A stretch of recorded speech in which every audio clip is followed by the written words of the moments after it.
Before I begin, I'm 16 years old and I'm a male. About 3 years ago, I was in Virginia visiting family over summer. We were right outside the DC area and staying in a 2-story house near the freeway. On the other side of the freeway was a forest. So my mom, her boyfriend Eric, and I were all staying with Eric's parents. We had brought some night vision binoculars and decided that tonight was the perfect time to use them.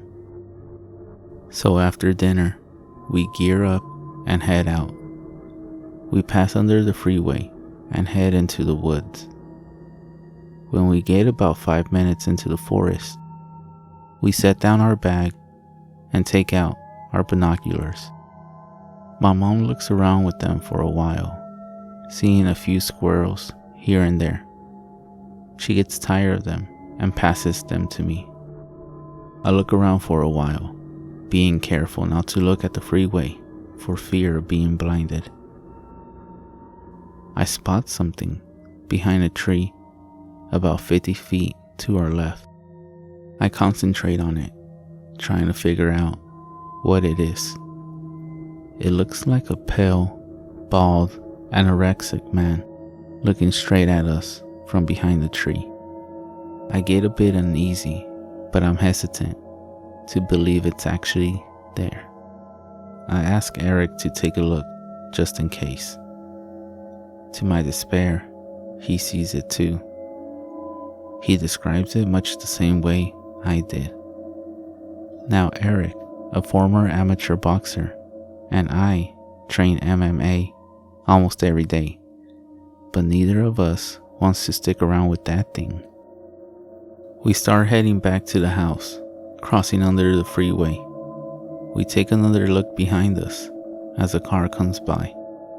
All three of us see glowing eyes lit up by headlights on the other side of the freeway.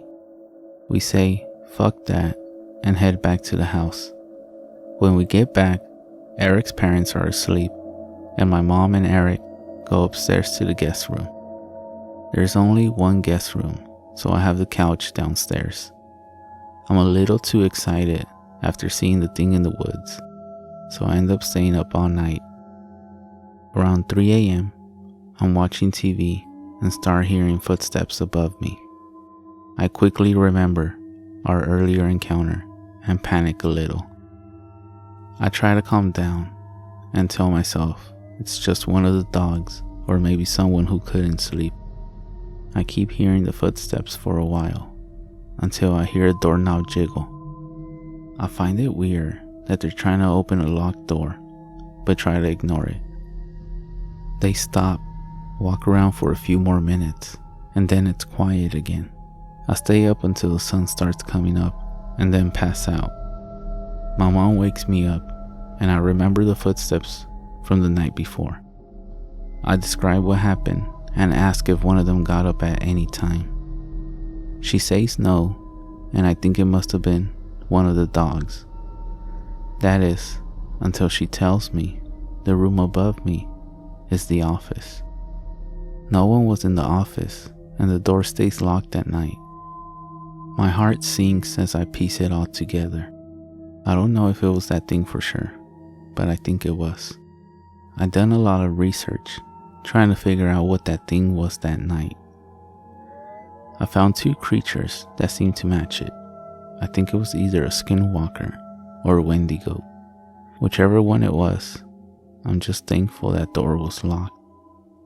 I know I wouldn't be able to fight that thing, no matter how tough I am.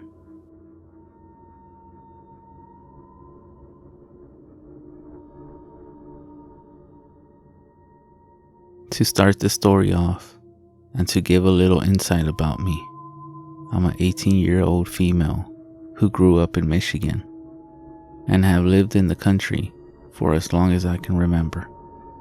And just a heads up, this is a long story, so bear with me. Now, back to the story. On one hot summer weekend, me and a couple of friends, including my boyfriend, let's call him Tony, and my older brother, let's call him Brad, decided we were going to go camping for the weekend since it was such a nice warm week.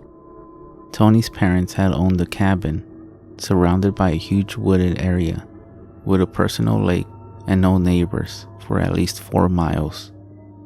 But being stupid teenagers, we didn't really think about that. All we were ready for was to party like any normal teen would. Well, after being there for 2 hours, our fun had started. Tony's friends had brought tons of alcohol and weed to last us the whole weekend, so we wouldn't be bored since we had no service and only movies to watch.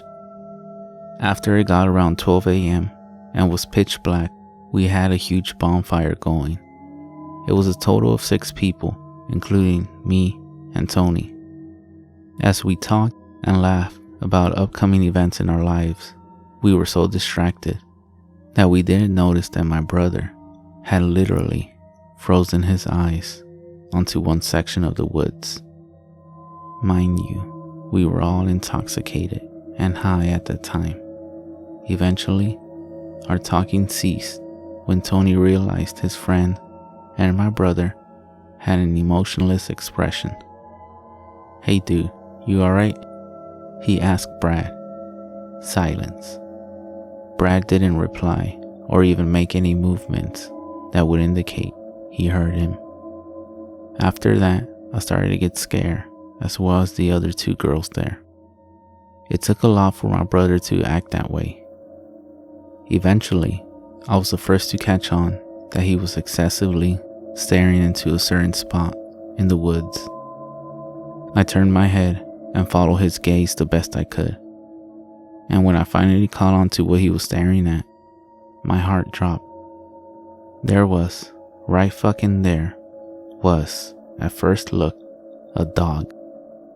At least, that's what I thought. It was some person's dog that wandered off. But then, my brain kicked in, and I realized there wasn't neighbors for miles. So, how could there be a dog? My mind started to race while Tony still tried to get Brad to speak or even move. Then, in one motion, this thing stood up tall. And when I say tall, I mean fucking gigantic. It had to be at least 6 feet tall. Everyone now saw it. How could you not? The other 2 girls and the other boy with us were shocked as they finally grasped why my brother was as still as a stick. No one moved for what seemed like hours. Tony was the first to talk. "No tell," he mumbled. No one heard what he said but Brad, and I swear to you, when I say his eyes widened as big as pan saucers, that freaked me out immediately. "What did you say?" one of the girls asked.